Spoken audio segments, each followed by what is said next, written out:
2002 മുതൽ 2016 വരെ 6 കൊലപാതകങ്ങൾ.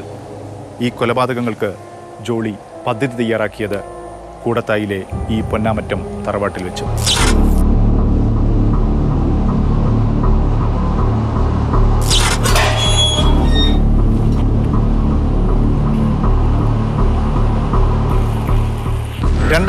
ൽ ജോളിയുടെ ഭർത്താവ് റോയിയുടെ അമ്മ അന്നമ്മ തോമസ്, 2008 റോയിയുടെ അച്ഛൻ ടോം തോമസ്, 2011 ജോളിയുടെ ഭർത്താവ് റോയി തോമസ്.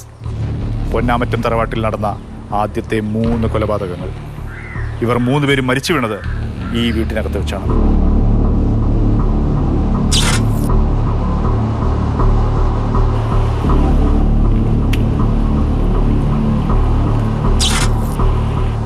NIT-യിലെ അധ്യാപികയാണെന്ന് ജോളി കള്ളം പറഞ്ഞിരുന്നതായിരുന്നുവെങ്കിലും വീട്ടുകാർക്കോ നാട്ടുകാർക്കോ ഇതൊന്നും അറിഞ്ഞിരുന്നില്ല. 2 കുട്ടികൾ, ഭർത്താവ് റോയി, റോയിയുടെ അച്ഛനമ്മമാർ, ഇവർക്കൊപ്പം വലിയ കുഴപ്പങ്ങളൊന്നുമില്ലാതെ സന്തോഷത്തോടെ കഴിഞ്ഞിരുന്ന വീട്. 2002 അന്നമ്മയുടെ മരണത്തോടെ ഈ വീടിന് പക്ഷേ മരണത്തിൻ്റെ ഗന്ധമായിരുന്നു.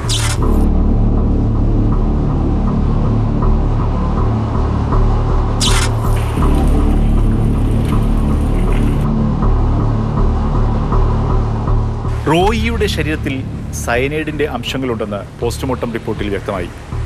അത് ചില സംശയങ്ങളും ഉയർത്തി. അങ്ങനെ സംശയിച്ചവരിൽ പ്രധാനിയായിരുന്നു റോയിയുടെ അമ്മാവൻ MM മാത്യു. പക്ഷേ ഈ സംശയം മാത്യുവിനെ കൊണ്ടുചെന്നെത്തിച്ചത് മരണത്തിലേക്കാണ്. 2014 ഏപ്രിലിൽ ജോളിയുടെ കൂടെ ഭക്ഷണം കഴിച്ച മാത്യു പിന്നീട് കുഴഞ്ഞു വീണ് മരിക്കുകയായിരുന്നു. മാത്യുവിൻ്റെ മരണം നടന്ന് ഒരാഴ്ചക്കകമാണ് ടോം തോമസിൻ്റെ സഹോദരൻ്റെ മകൻ ഷാജുവിൻ്റെ 1 വയസ്സുള്ള മകൾ ആൽഫൈൻ മരിച്ചത്. 2016 ജനുവരി 11 ഷാജുവിൻ്റെ ഭാര്യ ഫിലിയും മരിച്ചു.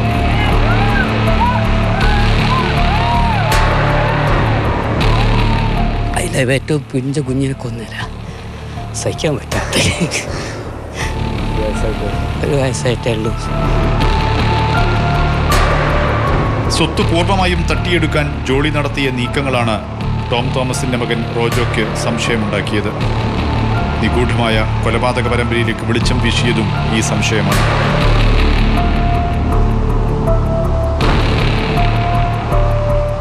അതായത് 6 കൊലപാതകം എന്ന് വെച്ചാൽ ഈ 6 കൊലപാതകം ഈ വീട്ടിൽ വെച്ചിട്ടല്ല, 3 വേട. പിന്നെ 3 എന്ന് വെച്ചാൽ ടീച്ചർ അങ്ങനെ ഒരു കൊലപാതകമായിട്ട് ഞങ്ങൾക്കൊക്കെ അറിയില്ലായിരുന്നു. കാരണം എന്തോ സൂപ്പ് കുടിച്ച് എന്തൊക്കെ കായൊക്കെ എന്തോ ആയി കഷായം കുടിച്ചെന്നൊക്കെ. പിന്നെ ക്ലർക്ക് മരിച്ചപ്പോഴാണ് അത് സഹിച്ചിടാത്ത സംഭവമായിപ്പോയി. ആരോഗ്യവാനാണ് അയാൾ മരിച്ചെന്ന് പറയുമ്പോൾ നമ്മൾ ഞെട്ടിപ്പോയിക്കുന്നു. പിന്നെ മെറ്റ് വന്നപ്പോഴല്ലേ കഥ അറിയുന്നത്.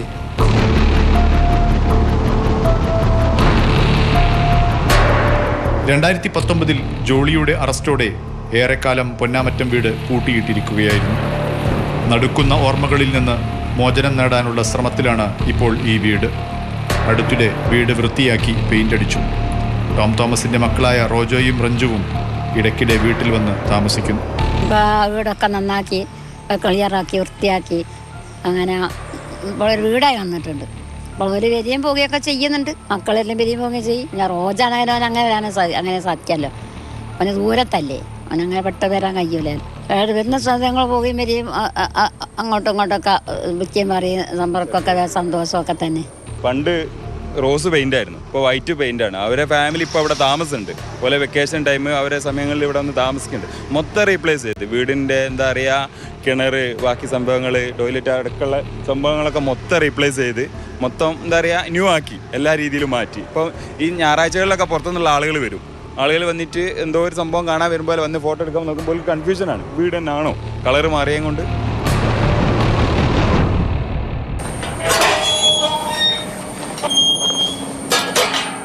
നമുക്ക് സുരക്ഷിതത്വവും സ്നേഹവും കരുതലുമെല്ലാം നൽകുന്ന സ്ഥലമാണ് നമ്മുടെ വീടുകൾ.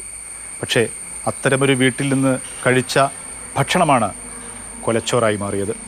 ഈ നടുക്കുന്ന ഓർമ്മകൾ മറക്കാൻ ശ്രമിക്കുകയാണ് ടോം തോമസിൻ്റെ ജീവിച്ചിരിക്കുന്ന മക്കളും ഈ കൂടത്തായിലെ നാട്ടുകാരും. മനോജ് പയ്യന്നൂരിനൊപ്പം മുഹമ്മദ് ഷഹീദ്, മാതൃഭൂമി ന്യൂസ്, കോഴിക്കോട്.